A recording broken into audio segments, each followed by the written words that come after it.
So today we'll be working in my workbook called Onward to the Cross, which is a chronological look at Passion Week. There's quite a lot of things, especially during the end of the week, that are in all the Gospels, and we really want to see them sequentially to really see what happened. First part of the week is pretty much the same as any other time of Jesus's life, and you almost think that nothing's going to happen, and then something happens towards the end of the week. So we have, looking at our table of contents, we have already done the first three chapters, right? First three chapters. And we started on Sunday morning where Jesus, Palm Sunday, where Jesus travels into Jerusalem on Palm Sunday, and everybody lays down palm branches for him.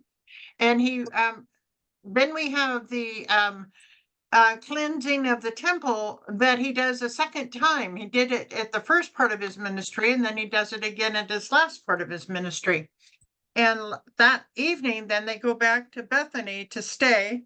And when they come back Monday morning, there's a fig tree that isn't producing figs. And Jesus then curses the fig tree, which is a very interesting story. It's a little hard to understand because we don't have the full gist of it. But of course, it was the time of producing figs. And so it was we think it's symbolic more than actual, darn it, tree, you didn't serve me type thing. In chapter 3, the chief priests and elders, they're questioning his authority. They are trying to find fault with him and to stop his progress because he has already raised a man from death after 4 days in the grave, and they know they need to do something. They are still trying to solve it without any serious issues, but they're not going to get there. Every question they give Jesus, he responds in a wise manner and outthinks them every time. So now we're going to see in chapter 4, the Pharisees are going to trap Jesus with his own words. They're going to try to see if they can trap him. It would be so much easier if they could just shut him down rather than follow through with something major, but they're not going to make it. Anyway, we're on the Pharisees try to trap Jesus with his own words. That will be Matthew 22, 15 to 46. And there we go. Okay. Then the Pharisees went out and laid plans to trap him in his words. They sent their disciples to him along with the Herodians. Yeah. Herodians. Yeah, the Herodians were an aristocratic, there you go, Jewish group who favored the policies of Herod and supported the Roman government. And this is Tuesday of Passion Week.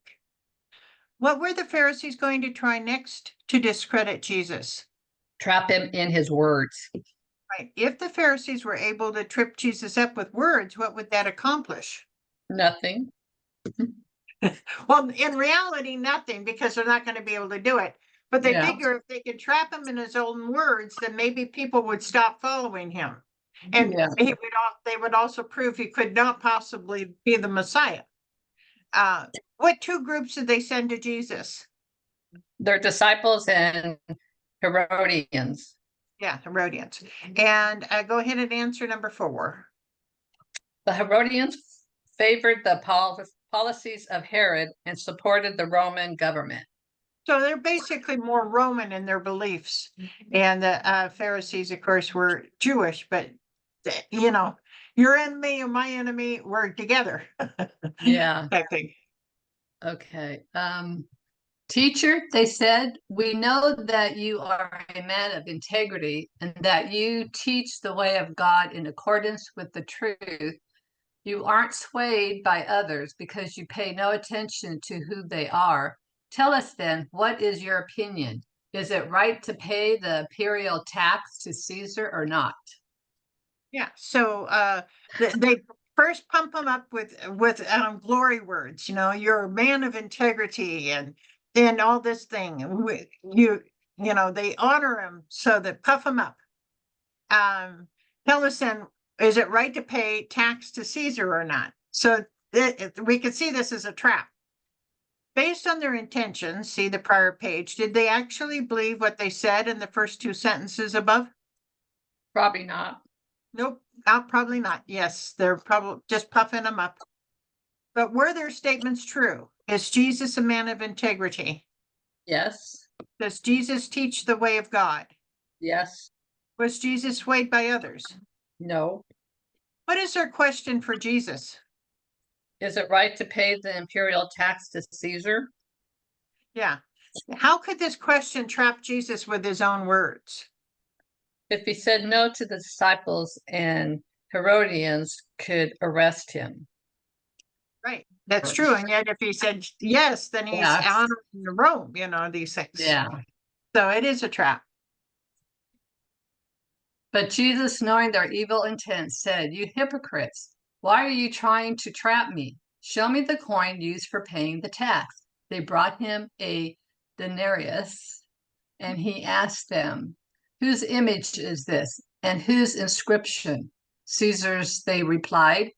Then he said to them, "So give back to Caesar what is Caesar's, and to God what is God's." When they heard this, they were amazed. So they left him and went away. Right. We would look at the question and see the trap. He easily saw the answer out of the trap. It's just always really cool when he does this. Did Jesus know what they were trying to do? Yes, What did Jesus ask to see? the coin, Whose image was on the coin? Caesar's. What was Jesus's answer to the question, is it right to pay imperial tax to Caesar or not? Give back to Caesar's what's his, and God what is God's. Yeah, boy, he really solved that trick question. What was the group's reaction to Jesus's answer? They were amazed. Yeah. Anytime you try to trip someone up and they out wisdom you, that's Yeah. up. The Sadducees were another aristocratic group who did not believe in the resurrection. They also believed that Jesus was not concerned about people and that people were totally free to do what they pleased. Let's go ahead and read. That same day, the Sadducees, who say there is no resurrection, came to him with a question. Now talk about an idiotic question. Go ahead. Okay. Teacher, they said, Moses told us that if a man dies without having children, his brother must marry the widow and raise up offsprings for him. Now there were 7 brothers among us. The first one married and died, and since he had no children, he left his wife to his brother. The same thing happened to the second and third brother, right on down to the 7th. Finally, the woman died. Now then, at the resurrection, whose wife will she be of the 7, since all of them were married to her?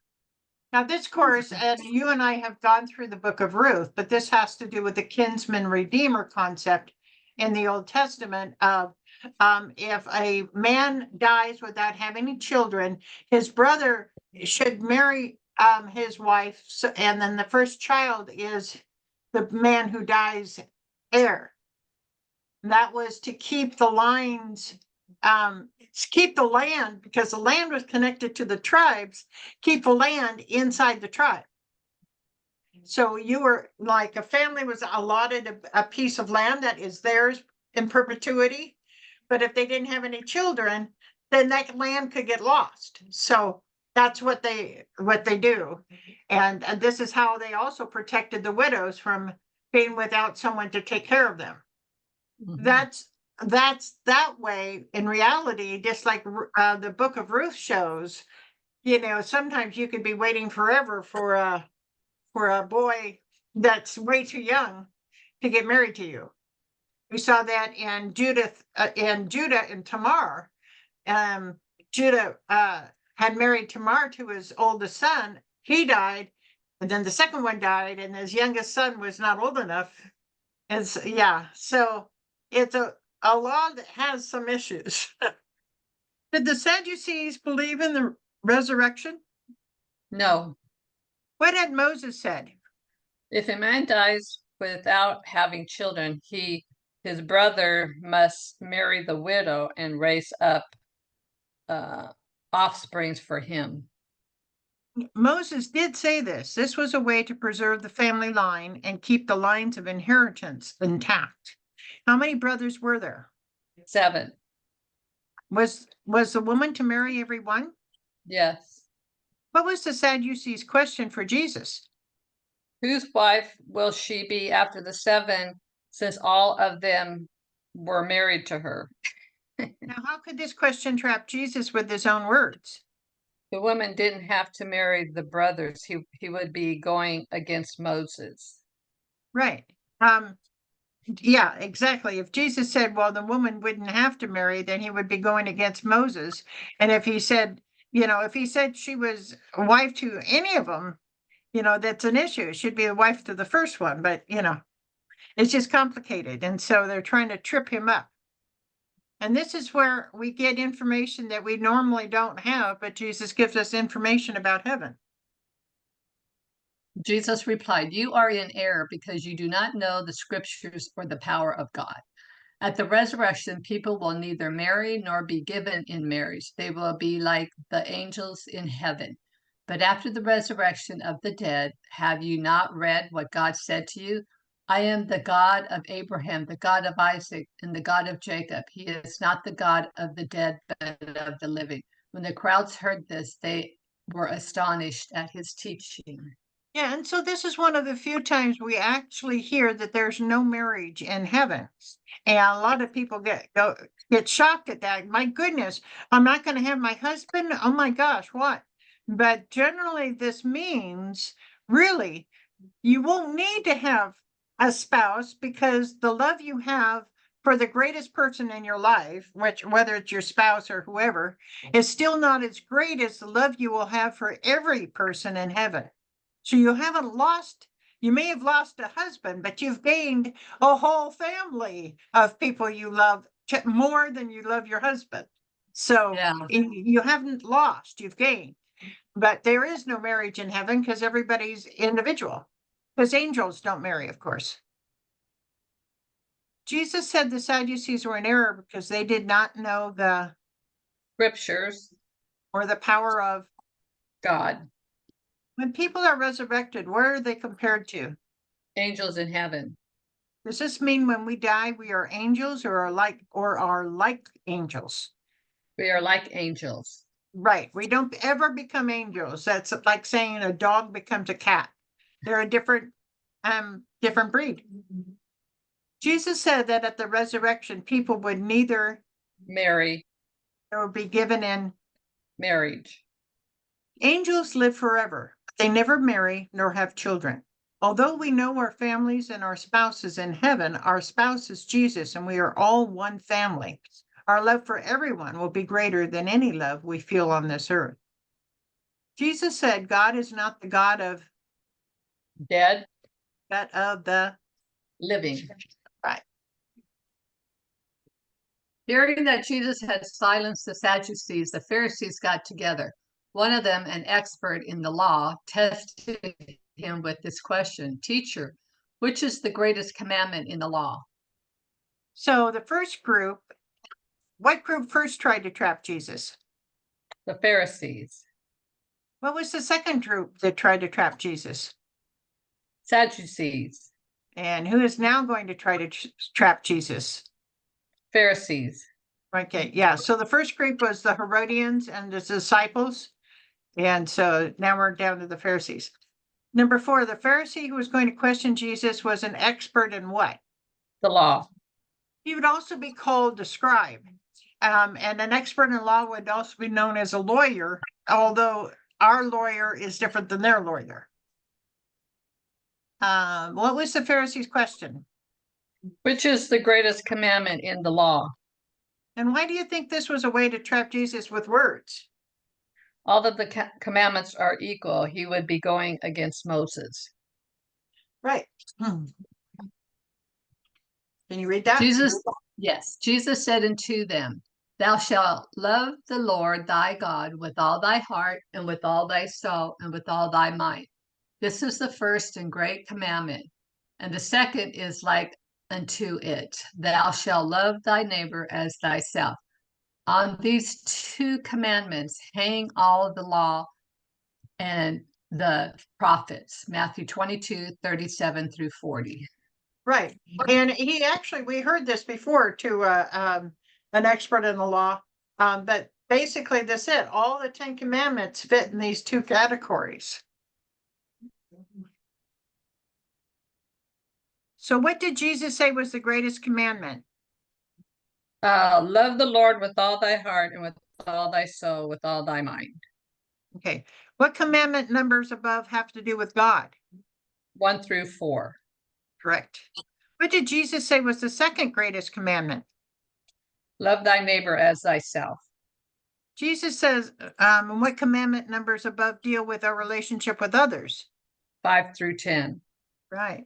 Jesus said that in these two commandments hang all the 10 commandments. Is this then true? Yes. Did Jesus pass this test too? Yes. And why? All his commandments he passed. Yep. All the questions he passed, right? Yeah. Go ahead. While the Pharisees were gathered together, Jesus asked them, "What do you think about the Messiah? Whose son is he?" "The son of David," they replied. He said to them, "How is it then that David, speaking by the Spirit, calls him Lord? For he says, 'The Lord said to my Lord, sit at my right hand until I put your enemies under your feet.' If then David calls him Lord, how can he be his son?" No one could say a word in reply, and from that day on, no one dared to ask him any more questions. Right, because it's kind of too late for questions because they're moving into the final. From whom would the Messiah descend from? David. What questions did Jesus ask the Pharisees? How is it that David calls him Lord? Right. And what would be your response to Jesus's question? The Messiah was more than just a man, he is God. Right, exactly. Yes. So yeah, so even though he may be an ancestor of David through Mary, truthfully, and a stepson to Joseph, truthfully, he is more than just an heir. He is the Messiah.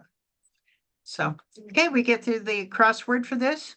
Okay, last, a Pharisee tested Jesus, who was an expert in what? Law. By the way, when I make these crosswords, I didn't start with this one number last. I give them a bunch of questions, and so they happen to put this one first, even though it says last. What did the Herodians? What did the Herodians call Jesus? Teacher. And 7, what was the second group who tried to trap Jesus with his own words? Sadducees. And 9, the Pharisees sent their disciples and whom to Jesus? Herodians. Right. 2 down, the Pharisees wanted to trap Jesus with his own words. 3, what do the Sadducees not believe in? Resurrection. And 4, Jesus compared people who are resurrected to whom? Angels. 5, what image is on the denarius? Caesar. And 8, who is the Messiah and ancestor of? David. Yeah, cool. All righty.